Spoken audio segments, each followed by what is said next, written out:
పూజ, Avinash water తెమ్మను. Bera water. అమ్మా, నీకు అభ్యంతరం లేకపోయినా నాకుంది. 3 రోజుల తర్వాత సీను పింకిని పెళ్లి చేసుకుంటానన్నాడుగా, చేసుకొని. నీలాంటి సెన్సిటివ్ గర్ల్ నా భార్య అయినందుకు I love you Rajesh. I too love you Pooja. ఏ ఈ సంధ్య వల్ల మీకెప్పుడైనా ఇబ్బంది కలిగిందా? సంధ్య, ఇబ్బంది కాదు, ఇష్టం. ఇష్టం కలిగింది. నా మీద ఒట్టేసి చెప్పండి, మీరు స్మగ్లర్గా మారిన మాట నిజమా కాదా?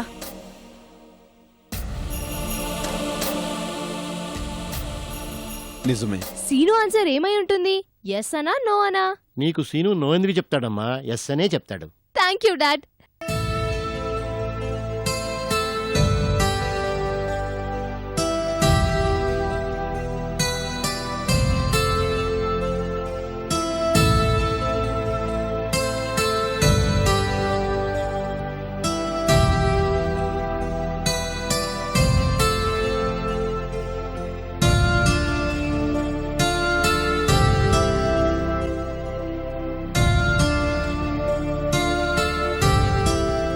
ఇంత స్పెషల్గా తయారవుతోంది సీను కోసమే. బేబీ, ఇన్నాళ్ళు డబ్బు గురించే ఆలోచించాను తప్ప మనసుల గురించి, ప్రేమల గురించి ఆలోచించలేదు. ఒకప్పుడు ఆఫ్టర్ ఆల్ కారు మెకానిక్ అన్న సీను ఇప్పుడు కోటీశ్వరుడయ్యాడు. కోట్లను అనుభవించిన మనం ఈ స్థితికి చేరుకున్నాం. అయినా కూడా సీను నువ్వే కావాలనుకుంటున్నాడంటే నిజంగా నువ్వు అదృష్టవంతురాలివి. ఇంత ఇష్టం మనసులో దాచుకున్న దానివి మరి మొన్న అతను వచ్చినప్పుడు ఇష్టం లేదని ఎందుకు చెప్పావు? ఆ అమ్మాయి ఎవరో సీను వెంట పడుతోందనా? పిచ్చి పిల్ల. మనసుపడ్డ మగవాడి నీడలో జీవితం ప్రశాంతంగా ఉంటుంది. వెళ్ళు, సీను నీకోసమే ఎదురు చూస్తూ ఉంటాడు. వెళ్ళొస్తానమ్మా. వెళ్ళిరామ్మా, శుభవార్తతో తిరిగిరా. సరేనమ్మా.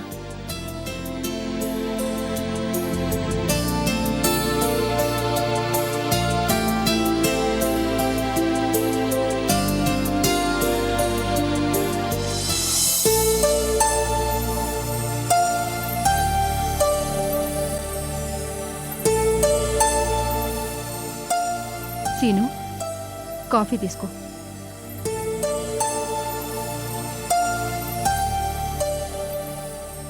నిన్న రాత్రితో నువ్వు పెట్టిన 3 రోజుల గడువు పూర్తయింది, గుర్తుందా?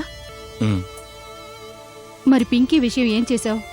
గడువు పూర్తి కాకముందే శుభలేఖల డిజైన్స్ చూపించిన పిల్ల గడువు కాస్తా పూర్తయ్యాక ఒక్క క్షణం కూడా ఆగుతుందని నేను అనుకోను. ఏ క్షణంలోనైనా మల్హోత్రా గారితో రావచ్చు. నేను పింకీ గురించి ఆలోచిస్తున్నానమ్మా. ఆలోచించే గడువు దాటిపోయింది సీను. మల్హోత్రా గారొచ్చి పింకీని పెళ్లి చేసుకుంటావా లేదా అని అడిగితే నువ్వు జవాబు చెప్పక తప్పదు. నేనేం చేయనమ్మా. ఆఖరి క్షణంలోనైనా శ్రీవాణి మనసు మారుతుందేమోనని ఆశగా ఎదురు చూశాను.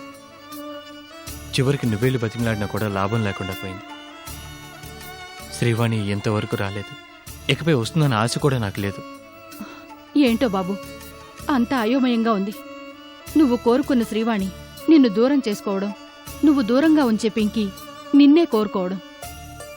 నేను ఖచ్చితంగా కుదరదు అని చెప్తే పింకీ మళ్ళీ ఏ అఘాయిత్యం చేసుకుంటుందో అనే బాధ ఓ పక్క, ఇప్పుడు కూడా స్పష్టంగా చెప్పలేకపోతే నా మౌనాన్ని వాళ్ళు అంగీకారంగా తీసుకుంటారనే భయం ఓ పక్క. ఏం చేయాలో ఎలా చేయాలో అర్థం కాని పరిస్థితి నాది. ఇప్పుడు టైం 8 అయింది.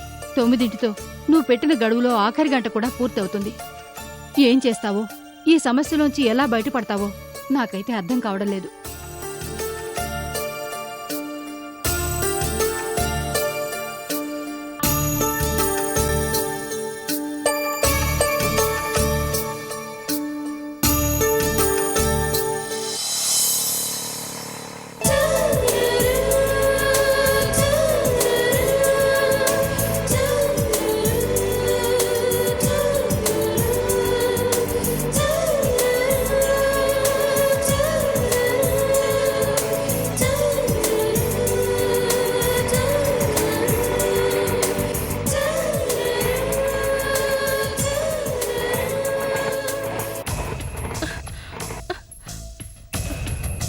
ఏమైంది? చిన్న ప్రాబ్లం మేడం.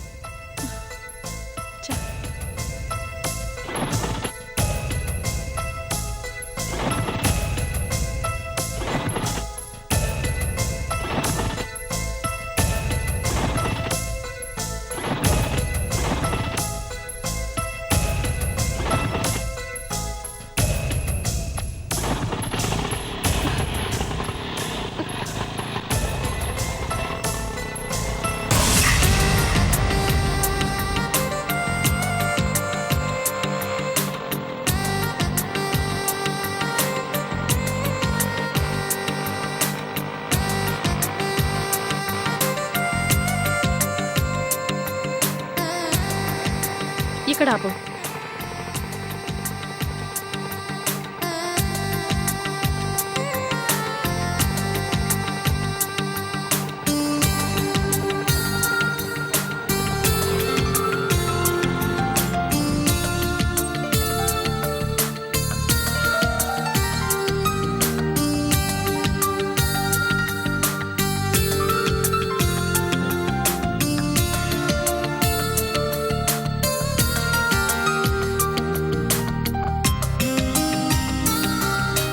నువ్వు చెప్పిన టైం 9 గంటలు.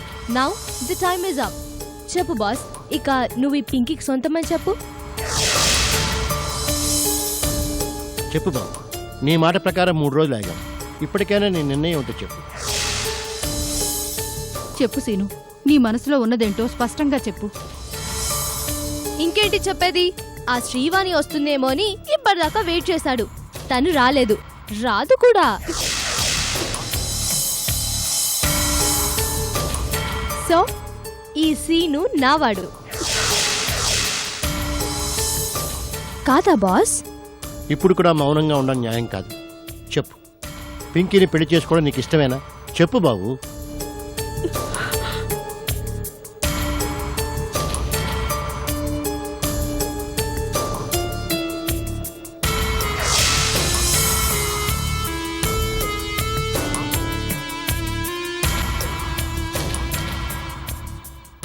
సరే, నీ ఇష్టం.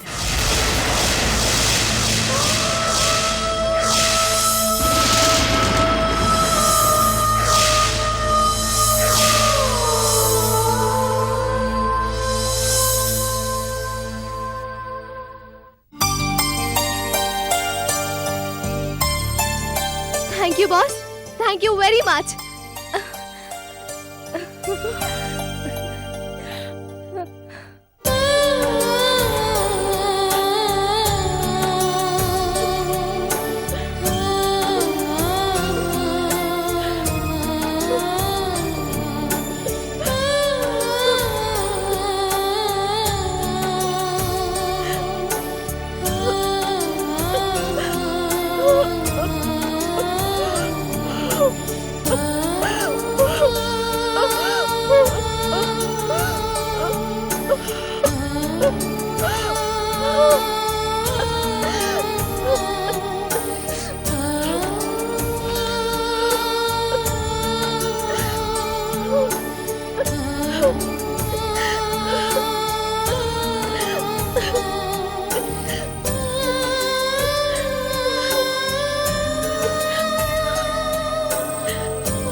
బేబీ, వెళ్ళిన పని ఏమైంది?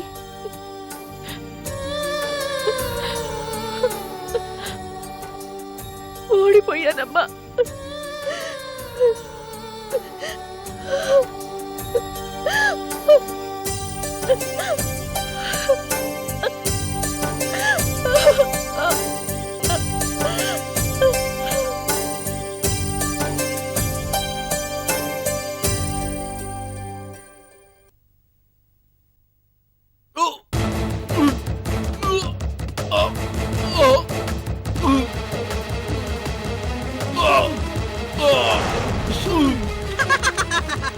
అంకుల్ అయిపోయాడు. James bond.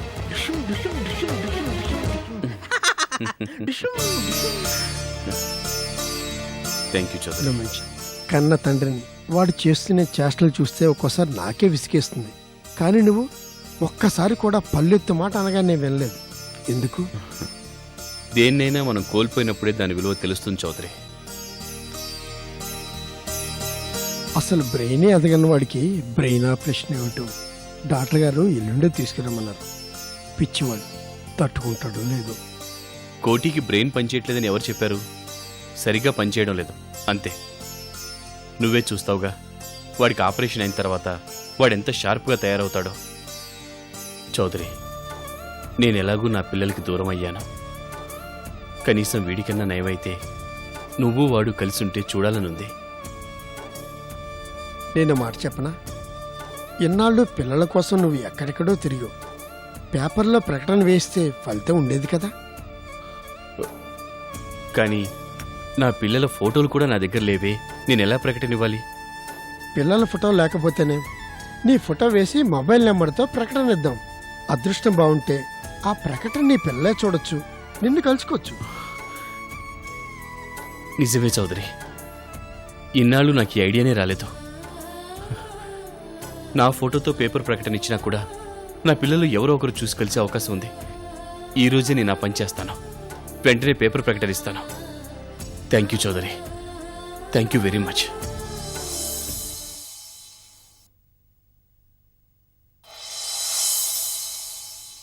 సార్, మీరు చెప్పినట్టు అన్ని డీటెయిల్స్ ఇందులో రాశాను.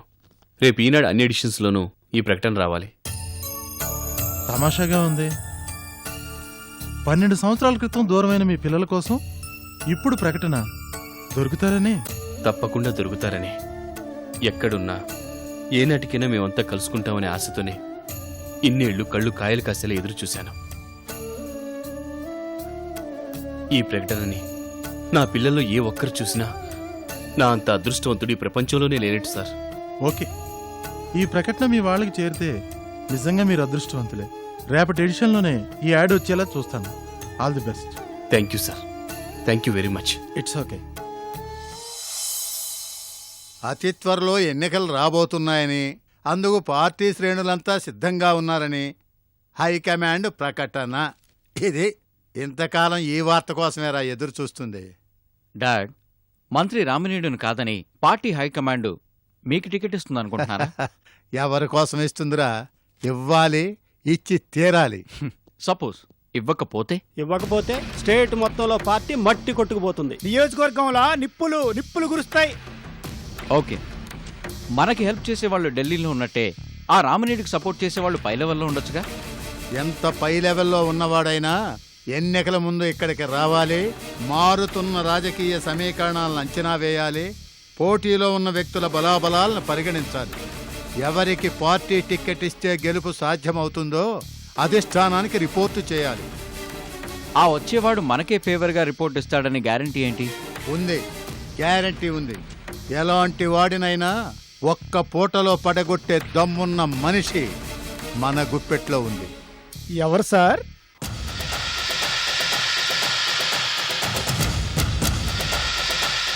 రుక్సానన్నా. ఇన్ని దినాలు ఏమైంది? ఏడకపోయింది? పనున్నప్పుడు పబ్లిక్లోకి రావడం, ప్రతికూల పరిస్థితులు ఎదురైతే అండర్ గ్రౌండ్లోకి వెళ్ళిపోవడం ఈ రుక్సానాకి అలవాటే. పరమహంస గారు, మీ ప్లాన్ ఏంటో నాకు కొంచెం కూడా అర్థం కావట్లేదు. పార్టీ హైకమాండ్ పంపించి అబ్జర్వర్ని రుక్సానా ఎలా మేనేజ్ చేస్తుంది? లాయరు కరెన్సీ నోట్లతో చేయలేని పని వయసులో ఉన్న ఆడపిల్ల ఓ చూపుతో చేస్తుంది. కత్తులతో, తుపాకులతో, బాంబులతో సాధించలేనిది ఒక్క ఆడదే చేస్తుంది. ఇప్పుడు అర్థమైందా రుక్సానాను ఎందుకు రంగంలో దింపుతున్నాను? అంటే ఆ ఢిల్లీ నుంచి రాబోయే పార్టీ అబ్జర్వర్ వ్యసనపరుడు, విలాస పురుషుడు. డాడ్, మీరు ప్లాన్ చేసినట్టే ఆ రామినేడు కూడా ప్లాన్ చేస్తే? రాజకీయాల్లో ఎదుటివాడు ఏం చేస్తాడని ఆలోచించడం కాదు, వాడికంటే ముందు మనం ఏం చేయాలా అని ఆలోచించాలి. ప్రత్యర్థి 4 అడుగులు వేసేలోగా మనం 4 మైళ్ళు ముందుండగలగాలి. అబ్బా పరమహంస గారు, ఇంత ముందు చూపున్న మీరు ఇంతకాలం రాజకీయాల్లోకి ఎందుకు రాలేదు? వచ్చుంటే ఏనాడో పెద్ద పొజిషన్లో ఉండేటోడు. మీరే మంత్రి అయ్యుంటే నాకు జైలు శిక్ష పడకుండా ఉండేది కదా డాడ్. ఏది ఎప్పుడు ఎలా చెయ్యాలో మీ డాడీకి బాగా తెలుసు అవినాష్ బాబు. దేనికైనా టైం రావాలి.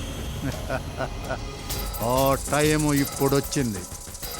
ఇన్నాళ్ళు తెర వెనుక ఉండి పావులను కదిలించిన ఈ పరమహంస ఇప్పుడు డైరెక్ట్గా ఆట మొదలు పెడతాడు. ఆట రాజకీయ చదరంగపు ఆట. వారిని బండబడా ఏందో ఇన్స్పెక్టర్ నువ్వు చెప్పేదే? ఆ పరమహంస రాజకీయ సదరం ఆట మొదలెట్టాడా? నిజం సాబ్, అందుకే ఆ రుక్సానా బేగం మళ్ళీ సీన్లోకి తెచ్చిండు.